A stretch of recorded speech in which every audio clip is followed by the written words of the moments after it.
Ikaze bakunzi ba waramutse Rwanda aho mudukurikirana muherereye mu mpande zigiye zitandukanye. Abari mu Rwanda, bari ku mugabane wa Afrika, abari ku mugabane w'Iburayi, abari ku mugabane wa Amerika, mwese tugenda tubaha ikaze. Iyi ni waramutse Rwanda uri kugenda utwumviraho. Mwuzaniye amakuru ari kuvuga mu burasirazuba bwa Repubulika na Demokarasi ya Congo, ibintu biri kubica bigacika. Kabaye ni ibintu bikomeye cyane biri kugenda bivugwa mu burasirazuba bwa Repubulika na Demokarasi ya Congo. Ni amakuru ari kugenda avugwa kuri uno munsi agezweho agiye atandukanye, ngiye kuba nkugezaho. Nyuma yuko Joseph Kabila Kabange avuze yuko ari tayari kugaruka mu gihugu cyamubyaye ni Repubulika na Demokarasi ya Congo, nyuma yaho yari amaze igihe ari mu buhungiro muri South Africa, dore yuko ari gukurikirana amasomo agiye atandukanye.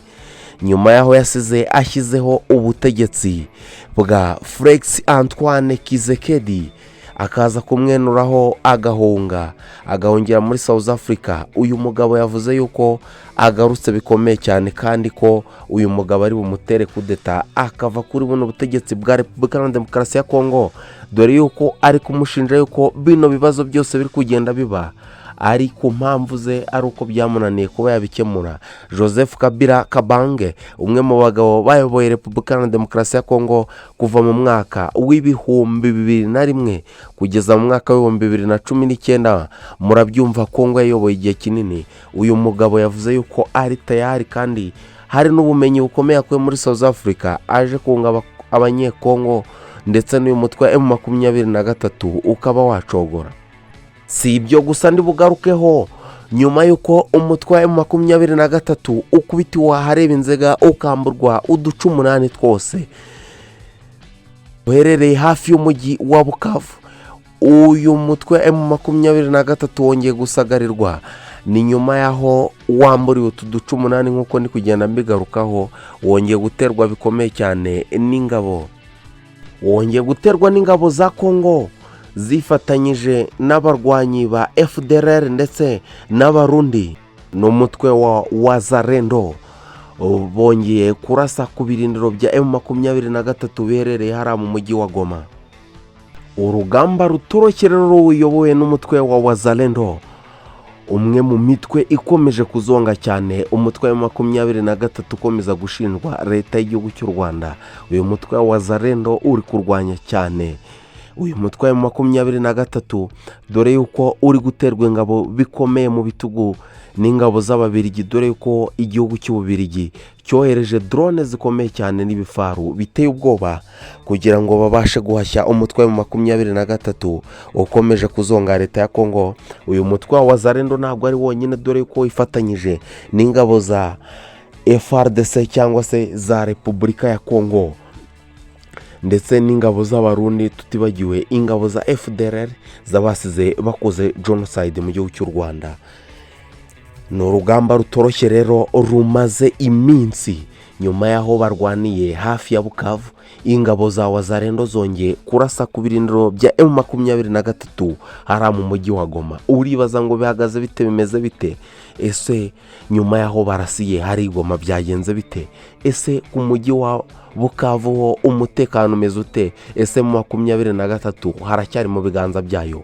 Ibi byose nibyo nje kubaramburira mbagezaho. Iyi mbibutsa yuko ni waramutse Rwanda, nimba utarakanda subscribe, iki nicyo gihe ngube wayikanda kugira ngo tujye dukomeza kwibanira mu makuru nk'aya ngaya.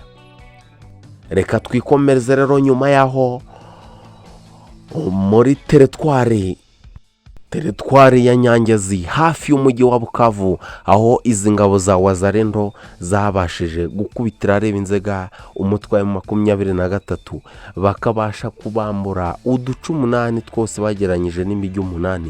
Ingabo za M23 zigasubira inyuma mu mujyi wa Bukavu, dore yuko ingabo za Wazalendo ndetse n'ingabo za Leta ya Congo FARDC zakomeje kugenda zivuga yuko zigamba yuko n'ubundi nubwo umutwe wa M23 bashije kubacika bakarekeza mu mujyi wa Bukavu, n'ubundi bazabasangayo. Bakomeje kugenda bipostinga bikomeye cyane bavuga yuko bazabasanga no mu mujyi wa Bukavu bakabasha kuhabakura bakabirukankana bikomeye cyane. Nyuma y'ibyo byose rero umutwe wa Wazalendo ni wifatanyije n'ingabo za Congo FARDC, tutibagiwe ingabo z'u Burundi, tutibagiwe abasize bakoze genocide mu gihugu cy'u Rwanda, ingabo za FDLR babashije kongera guteza umutekano muke mu mujyi wa Goma. Ni ibintu bitoroshye cyane rero, ni intambara itoroshye ikomeje kubera mu burasirazuba bwa Repubulika ya Demokarasi ya Congo. Murabizi yuko ingabo za M23 zari zimaze igihe zaregaruriye umujyi wa Goma, arizo ziri kubasha kukontorora, ndetse tutibagiwe n'umujyi wa Bukavu. Ariko ku mugoroba washize nibwo ingabo za M23 zarashweho n'uruhurirane rw'izi ngabo za Reta ya Congo, tutibagiwe umutwe wa Wazalendo n'ingabo z'u Burundi, batewe inkunga na leta y'igihugu cy'Ububirigi. Murabizi yuko Ububirigi ari umwe mu baterankunga bakomeye cyane ba Leta ya Congo, ndetse n'aba bari kubafasha mu rugamba, haba Wazalendo, FARDC n'ingabo z'u Burundi, bari kwifatanya mu kuba barwanya umutwe wa M23.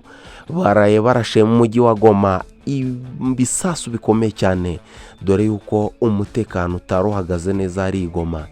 Babashije kurwana n'izi ngabo za FARDC ndetse na Wazalendo. Leta y'u Burundi nayo muzi ko yohereje abasirikari n'abasirikari b'Abarundi n'abasize bakoze genocide mu gihugu cy'u Rwanda, FDLR.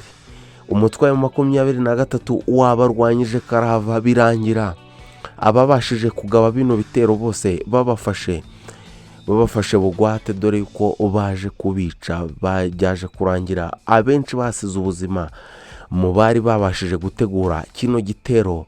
Bari bavuye ku ruhande rwa Leta ya Congo, abasirikari bari bagizwe n'Abarundi, Abakongomani ndetse n'abasize bakoze genocide mu Rwanda ba FDLR. Ingabo za M23 rero zabakubitiye hareba inzega, ubundi bamwe babafata ari bazima, abandi bahasiga ubuzima, dore yuko umuvugizi wa kino gisirikari cya M23 bamwita Willingoma yari ari gupostinga amafoto mu mwanya washize ari gutembera umujyi wa Goma, agaragaza yuko umutekano wifashe neza, nta kibazo gihari, nubwo izi ngabo za Wazalendo zabashije kugaba ibitero mu mujyi wa Goma, ariko nta kibazo gihari, umutekano wasubiye ari wose, dore yuko bahise babafata. Bamwe bafungiye hari mu mujyi wa Goma bafashwe n'ingabo za M23, abandi babaye imirambo, dore yuko baje kwicwa bitewe nuko bari guteza umutekano mukeya muri uriya mujyi wa Goma umaze igihe ukontrowe n'ingabo za M23 cyangwa M23. Ni urugamba rukomeye cyane rero ruri gukomeza kubera hariya mu burasirazuba bwa Repubulika ya Demokarasi ya Congo.